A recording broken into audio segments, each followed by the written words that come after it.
আজকে আমি রান্না করব তেল ছাড়া চিকেন। তার জন্য সবার প্রথমে কড়াইতে দিয়ে দিলাম অল্প একটু বাটার। এবার তার মধ্যেই ফোড়নে দিয়ে দিচ্ছি গোটা গোলমরিচ, লবঙ্গ আর দারচিনি। তার মধ্যে দিয়ে দিচ্ছি থেতো করা আদা রসুন। এবার একটু ভেজে নিয়েই পেঁয়াজ কুচিগুলো দিয়ে দিচ্ছি। গ্যাসটা কম করে দিয়েই পেঁয়াজটাকে ভেজে নিতে হবে, তা না হলে পুড়ে যাবে।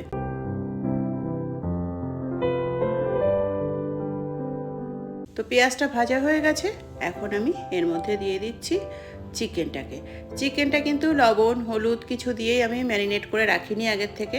এই পেঁয়াজের সাথে বেশ কিছুক্ষণ ভেজে নেব। আর লবণটা এখন দিচ্ছি অল্প একটু ভাজার পরে। তারপর প্রথমে যদি লবণ দিতাম তাহলে জল ছেড়ে যেত, ভালো করে ভাজা হতো না।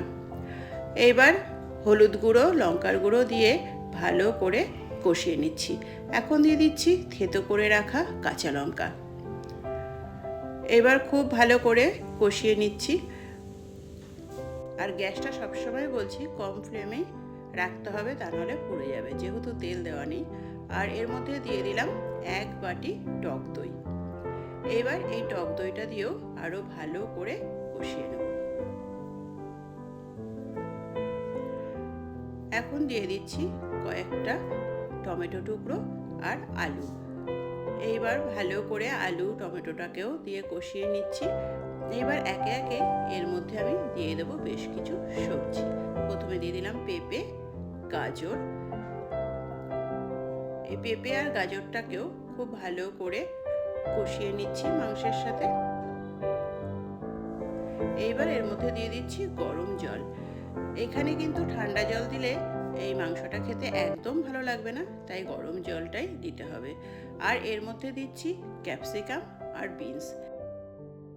ঝোলটা অনেকক্ষণ ফুটিয়ে নিয়েছি, রেডি হয়ে গেছে অয়েল ফ্রি চিকেন। এইবার গরম গরম ভাতের সাথে পরিবেশন করে নিই। যেহেতু দুপুরবেলায় খাবো, তাই আমি ভাতের সাথেই এই চিকেনটা খাবো। এটা তোমরা রুটি দিয়েও খেতে পারো, ভীষণ ভালো লাগবে। যেরকম চিকেন স্টু হয় সেরকম টাইপেরই করেছি, একটু অন্যরকম লাগবে। তো আজকে আমার এই ভিডিওটা তোমাদের কেমন লাগলো তোমরা কিন্তু অবশ্যই জানিও।